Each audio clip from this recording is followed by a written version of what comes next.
Ron Folkman from Polyfusion. This is Jim Soloman from JMLS. JMLS has the distributorship rights to all of our products. I've given that to them about a year ago.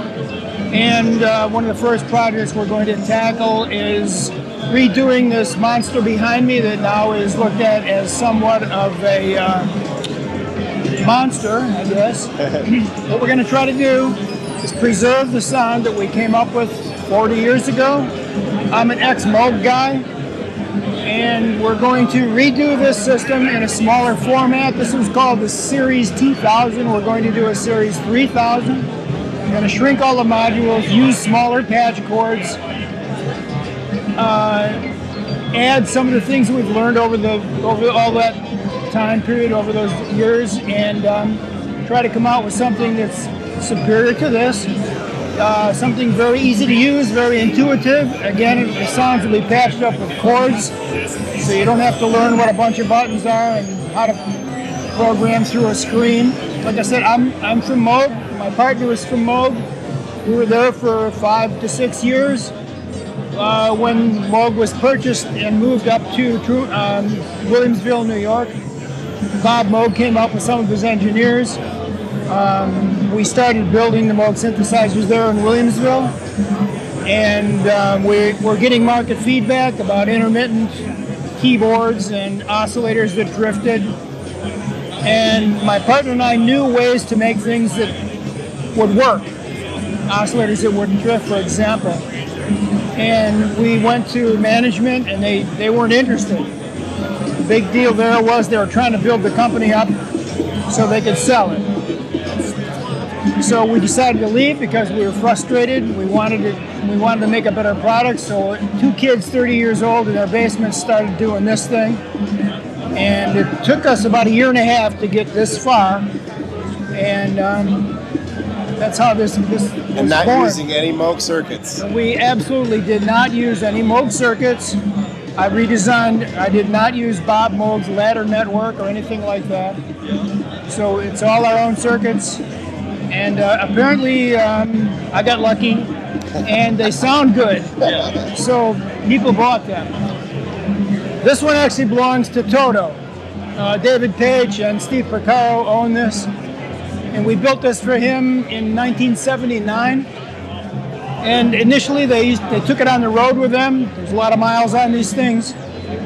And eventually, as the new, smaller equipment came along, they used this to create the sound, but then they loaded that sound into their digital samplers and took that on the road. Well, about a year ago, I got aligned with Jim and Jammie. He's not here at the moment. And we decided to reach out to Steve and say, we're going to refurbish your great big synth. Send it in to us, we'll refurbish it for you. In return for some endorsements, let's say, on something else that we're going to be coming out with. So that's what we're doing here. That's what this will be. This is 40 years old right now. It still works fine, pretty much. Still, the oscillators are still in tune? Yeah, it's still in tune. What we've got in here are 4 oscillators. These guys here, 4 input mixers, envelope generators, high-pass filters, low-pass filters, voltage-controlled amplifiers. Got quadrature oscillator down Quadrature oscillators. Octave divider. Yep, octave dividers, sequencers, parametric equalizers, pretty much everything you need, noise source, pretty much everything you need to create all the kind of sounds you might want to come up with. And there's some redundancy here, there's a lot of duplication here. And we got a phase shifter down there. Sorry to get so close. So, Quantizer. are you surprised to find that people are still very interested in this? Yes. A lot of interest? Yes. Very. I thought it was dead, but I'm glad it's coming back. It's kind of allowing me to go into my second child. I'm 74 years old. I'm going into my second childhood now, okay?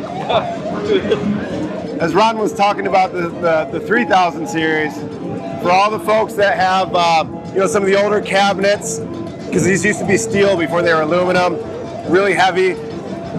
We've had requests for the new ones. And so we are actually going to make some 2000 series identical to this, some limited runs before we get into the 3000 series. So we are going to reissue this particular synth. But then once that's been done, we're really going to shift gears to the 3000. And you know, one of the things that you know, Ron and Alan did was they pushed modular forward.